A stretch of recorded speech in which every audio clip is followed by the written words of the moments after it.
Aujourd'hui l'économie podcast pourquoi les rivaux de l'aéronautique serrent les rangs face aux risques protectionnistes par Dominique Bayard. Audio vidéo. Un Airbus A321 à l'aéroport de Paris-Charles de Gaulle. Reuters, Christian Hartmann, fil photo au salon aéronautique de Farnborough, la vitrine britannique de cette industrie. Les menaces protectionnistes sont prises de plus en plus au sérieux par les dirigeants de Boeing et d'Airbus. Dennis Muilenburg, le PDG de Boeing, est préoccupé par l'escalade de la guerre commerciale déclenchée par Donald Trump. L'Américain profite de l'audience donnée par le rendez-vous de Farnborough pour faire de la pédagogie. L'aéronautique prospère, a-t-il rappelé, sur le commerce mondial, sur le libre-échange et l'ouverture des marchés. Et Guillaume Faury, le numéro 2 de l'avionneur européen, enfonce le clou: la guerre commerciale ne fera aucun gagnant, l'aviation sera toujours internationale.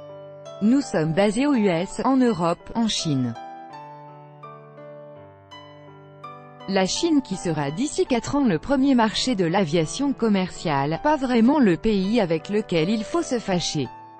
Les deux avionneurs épargnés par les décisions de Trump. La guerre déclenchée par Donald Trump n'a pour le moment aucune incidence sur les affaires des deux industriels. Leurs carnets de commandes sont pleins, 30 milliards de dollars au compteur pour Airbus, 24 pour Boeing. Et sur le front de la guerre commerciale, Américains et Chinois en sont encore au stade des gesticulations dans le domaine aéronautique.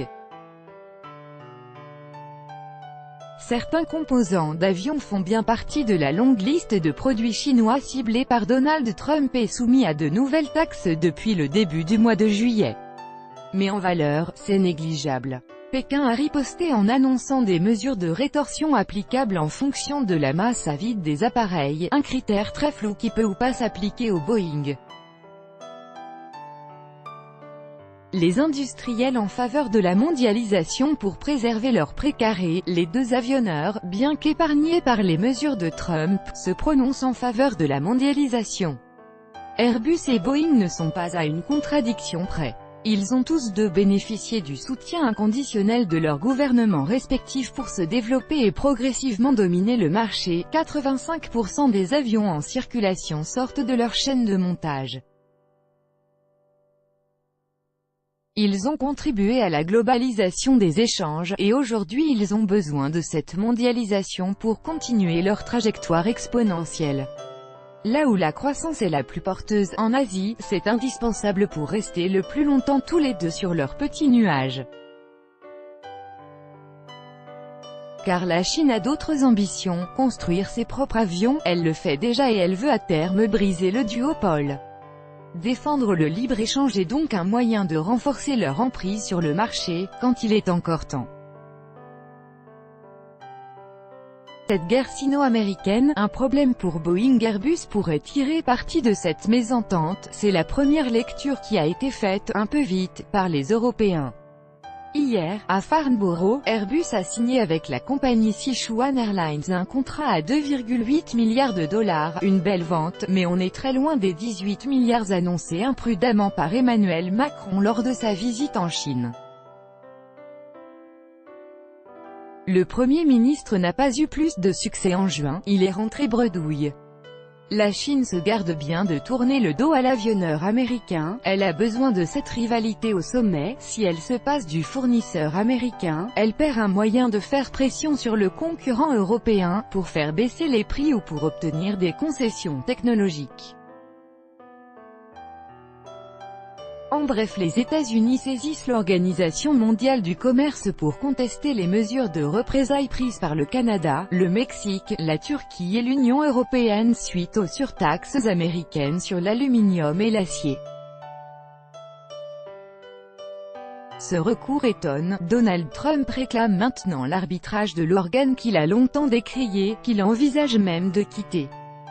Sur le même sujet, Ukraine. Airbus signe un contrat de 555 millions d'euros avec l'Ukraine. En savoir plus. Cuba, un Boeing 737 s'écrase peu après son décollage de la Havane. En savoir plus. Économie, Brexit. Airbus envisage de quitter le Royaume-Uni en l'absence d'accord sur le Brexit. En savoir plus. Archive 1, 2, 3. Suivant, dernier plus grand que l'amende infligée à Google par la Commission européenne est-elle dissuasive? Google à nouveau frappé par une amende record en Europe. Le géant américain devra verser 4,3 milliards d'euros à la Commission. Les compagnies africaines à la conquête du ciel. Le Ghana accueille en ce moment Route Africa 2018, le rendez-vous annuel du transport aérien africain. Un forum où il est beaucoup question cette année. Coupe du monde de football 2018, les grands vainqueurs économiques. Le vainqueur de la Coupe du monde 2018, la France, le pays hôte, la Russie, et les organisateurs de la compétition sont les principaux bénéficiaires. L'Allemagne est-elle prisonnière de la Russie? Dès son arrivée au sommet de l'OTAN, Donald Trump a été désagréable avec l'Allemagne. L'Allemagne accusée, l'Inde est devenue la 6e puissance économique mondiale. L'Inde est désormais le 6e pays le plus riche au monde en termes de produit intérieur brut. Devant la France, rétrogradée, les banques ont tout faux pour le mondial 2018. Les banques d'investissement se sont piquées au jeu des pronostics pour le mondial 2018. Avec des résultats conformistes et assez éloignés. 1, 2, 3. Suivant, dernier plus grand